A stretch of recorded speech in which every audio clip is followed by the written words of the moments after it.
নমস্কার বন্ধুরা, সকলকে স্বাগত জানিয়ে আজকে ভিডিওটা শুরু করছি। আজকে আপনাদের দেখাতে চলেছি পটলের দোরমা। পটলের দোরমা বানানোর জন্য আমি আলুটাকে প্রথমে একটু ছাড়িয়ে নিচ্ছি। পটলের দোরমা করতে গেলে বলতে গেলে দু রকম তরকারি করতে হবে আমাকে। প্রথমে হচ্ছে পুর ভরার জন্য তরকারিটা করতে হবে, তারপরে তো পটলের মধ্যে পুর ভরার পরে আর একটা তরকারি পটল দিয়ে তৈরি করতে হবে। তাই পুর ভরার জন্য যে তরকারিটা করব সেটাই আগে করে নিচ্ছি। আমি বানিয়ে নিচ্ছি চিংড়ি মাছ দিয়ে আলু দিয়ে দো পেঁয়াজা বানানোর জন্য ছোট ছোট চৌকো চৌকো করে আলু কেটে নিলাম আমি। আর আলুগুলো কেটে আমি জলে ভিজিয়ে রাখছি।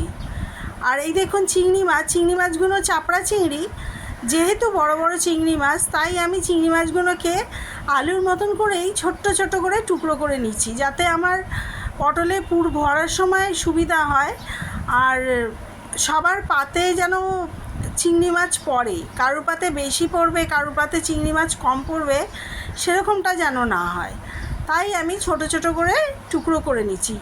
আপনারাও এইভাবে দো পেঁয়াজাতে দিতে পারেন, খুব ভালো লাগে, সবার মুখে পড়ে এই চিংড়ি মাছ কেটে দিলে। আর আমি সব মাছগুলোকে এইভাবেই টুকরো টুকরো করে নিচ্ছি।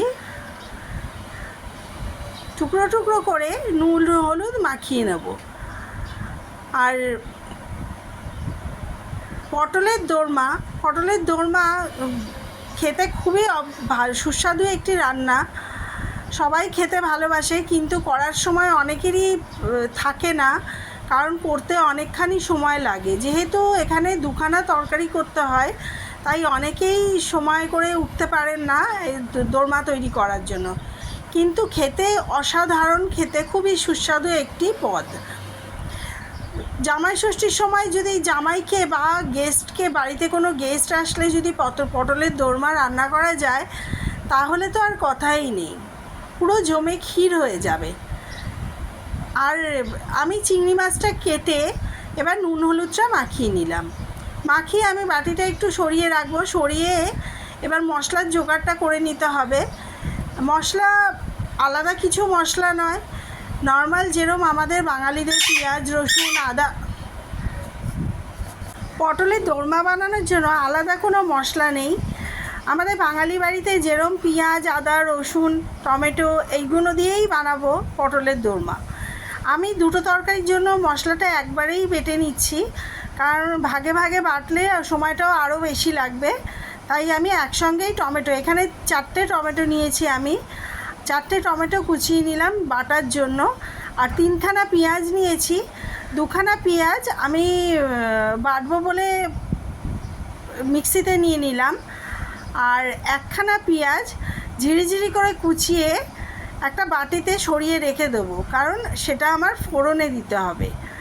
তাই আমি পেঁয়াজগুলো কেটে নিচ্ছি, কেটে আর মিক্সিতে রেখে দিচ্ছি। এখানে আমি 1 ইঞ্চি আদা নিয়েছি। আদাটাকেও আমি ঝিরিঝিরি কুচিয়ে নিলাম, কারণ এই মিক্সিগুলো বেশি বড় বড় করে দিলে ব্লেড ভেঙে যেতে পারে, তাই ছোট মিক্সি এগুলো, তাই আমি ঝিরিঝিরি করে কেটে দিচ্ছি। আপনারা এইভাবে দিতে পারেন। আর দিচ্ছি একটা ছোট রসুন, পুরো গোটা রসুন দিলাম, কারণ 2খানা তরকারি হবে। আর কাঁচা লঙ্কা আমার বাটা আলাদা করে তৈরি করাই আছে, সেটা ব্যবহার করব। আমি এখানে প্যানের মধ্যে তেল গরম হয়ে গেছে, আমি দিয়ে দিলাম। আমি রান্নাটা পুরো সর্ষের তেলেই রান্না করছি। আর কড়াইয়ের মধ্যে চিংড়ি মাছগুলো আমি ছেড়ে দিলাম। তেলটা গরম হয়ে গেছে, চিংড়ি মাছগুলো ছেড়ে দিয়ে একটু ভালো করে নেড়ে চেড়ে ভেজে নেব। খুব বেশি লাল করে ভাজবেন না, কারণ বেশি লাল হয়ে গেলে চিংড়ি মাছ আবার রবারের মতন হয়ে যায়, সেরকম ব্যাপার যাতে না হয়, তাই হালকা করে চিংড়ি মাছগুলো ভেজে আমি তেল থেকে তুলে নিচ্ছি। আমার চিংড়ি মাছ ভাজাটা হয়ে গেছে, এবার আমি তেল থেকে তুলে নিচ্ছি।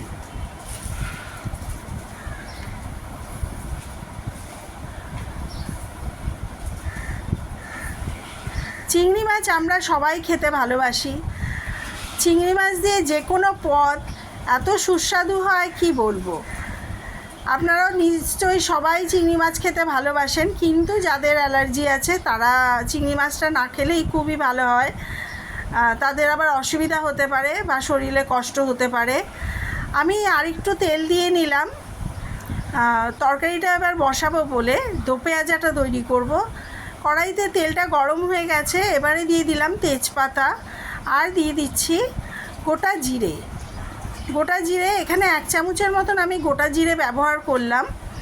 গোটা জিরে দিয়ে গোটা জিরেটা ভাজা ভাজা হয়ে গেছে, একটু নেড়ে চেড়ে আমি এর মধ্যে দিয়ে দিচ্ছি ঝিরিঝিরি করে কুচিয়ে রাখা সেই পেঁয়াজগুলো। আমি গোটা একটা পেঁয়াজ দেব না এখানে, আমি এখানে অর্ধেকটা পেঁয়াজ দেব আর অর্ধেকটা রেখে দেব পটলের তরকারিটা করব বলে। এখানে 8খানা পেঁয়াজই দিয়েছি আমি, খুব বেশি পেঁয়াজ দিইনি। পেঁয়াজটা একটু হালকা করে ভেজে নেব। পেঁয়াজটা হালকা লাল হয়ে গেলে এবারে এর মধ্যে দিয়ে দিচ্ছি সেই ডুমুডুমু না, চৌকো চৌকো করে ছোট ছোট করে কেটে রাখা আলুগুলো দিয়ে আমি এখানে 3খানা আলু দিয়েছি। আপনারা আপনাদের আন্দাজ মতন দেবেন। আমার পুর ভরার পরেও অনেকটা তরকারি থেকে গেছিলো, অনেক বেশি হয়ে গেছিলো আলুর তরকারিটা।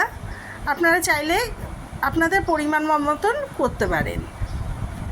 আলুটা হালকা করে আমি ভেজে নিচ্ছি, এর মধ্যে দিয়ে দিচ্ছি 1 চামচ গুঁড়ো হলুদ, যাতে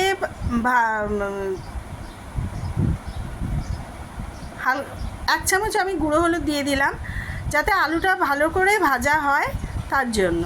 আমি এখন নুন দিচ্ছি না, নুনটা পরে দেব। এই হলুদ দিয়ে আমি হালকা লাল করে আলুগুলোকে ভেজে নেব।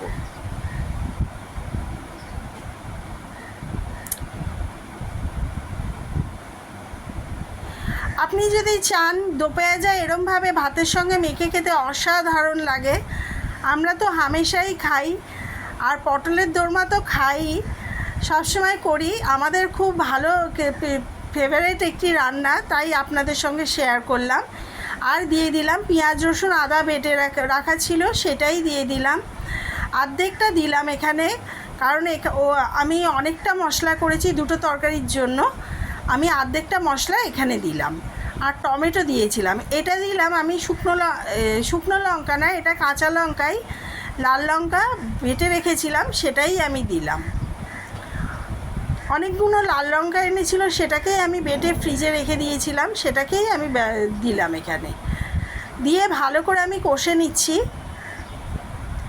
এই তরকারিটা এত ভালো লাগে কি বলবো, ভালো করে আমি কষে নেব তরকারিটা। এবারে দিয়ে দিচ্ছি চিংড়ি মাছটা,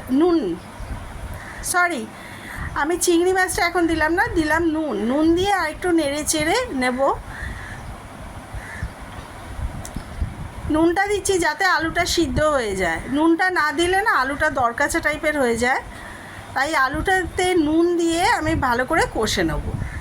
এবারে দিয়ে দিচ্ছি চিংড়ি মাছটা দিয়ে এবারে একটু নেড়ে চেড়ে আমি ঢাকা চাপা দিয়ে রান্নাটা করছি, কারণ আলুটা যাতে সেদ্ধ হয়ে যায়। দো পেঁয়াজার আলু সিদ্ধ হতে বেশি সময় লাগে না, খুব তাড়াতাড়ি গলে যায়, কারণ আলুগুলো যেহেতু ছোট ছোট করে কাটা, তাই খুব তাড়াতাড়ি সিদ্ধ হয়ে যায়। আমি এখানে ঢাকা দিয়ে দিলাম। 10-15 মিনিট বাদে আমি ঢাকাটা খুলে দেখছি রান্নাটা আমার প্রায় হয়ে এসছে। আলুগুলো সুন্দর ভাজা ভাজা হয়ে গেছে, মশলাটাও ভালো করে কষানো হয়ে গেছে। দেখুন তরকারিটা যেন মনে হচ্ছে অনেকটা কমে এসেছে।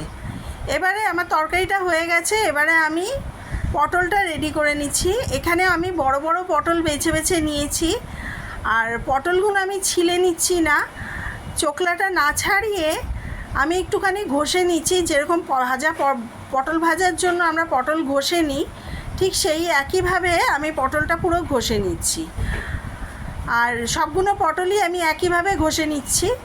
এবারে দুটো বোটা কেটে নেব, কেটে নিয়ে চামচ দিয়ে আমি ভিতর থেকে বীজগুলোকে বের করে ফেলছি।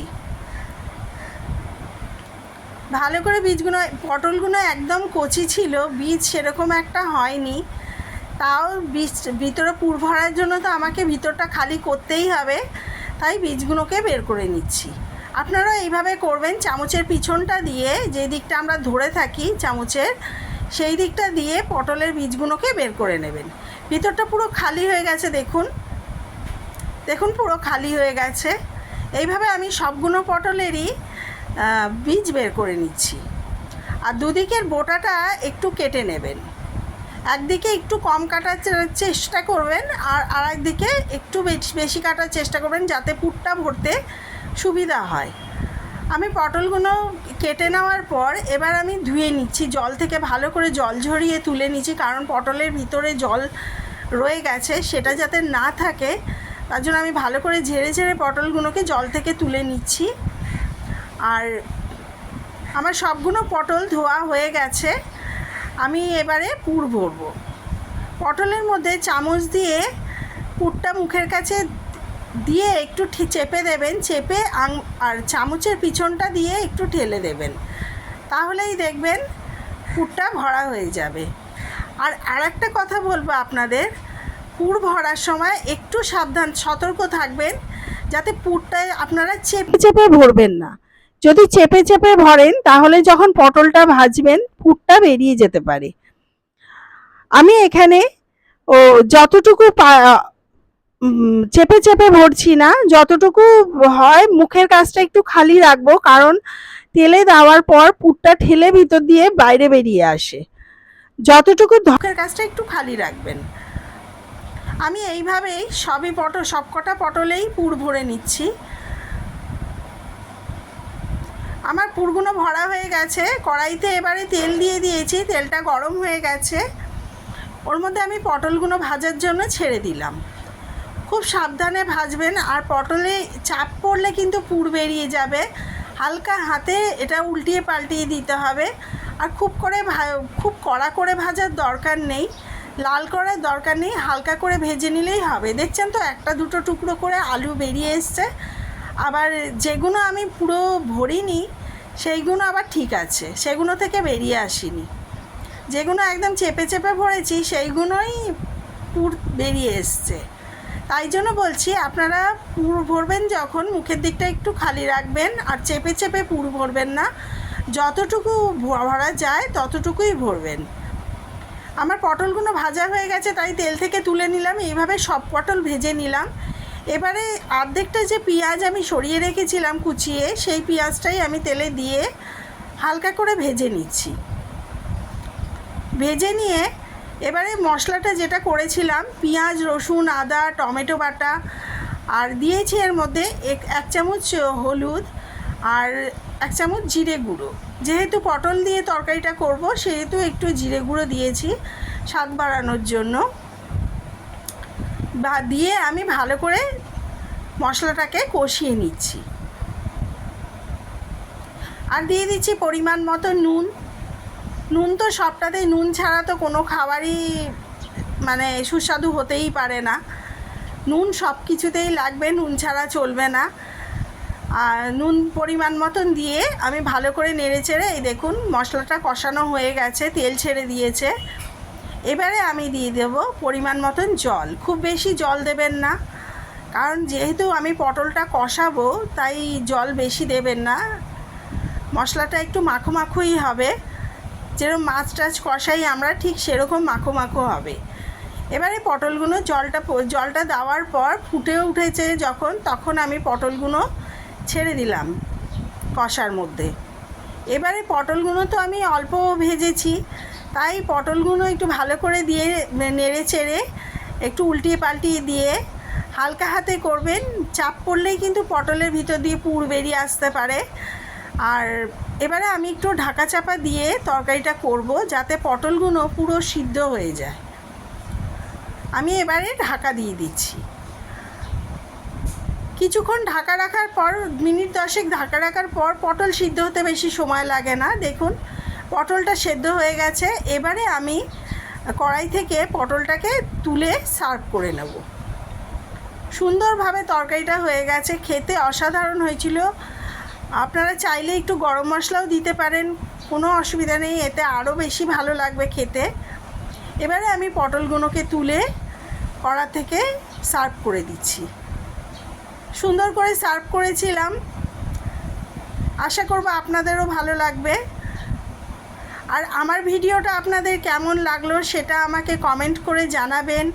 আর আমার ভিডিওটা ভালো লেগে থাকলে আপনারা লাইক শেয়ার করবেন এবং আমার চ্যানেলটাকে অবশ্যই সাবস্ক্রাইব করবেন।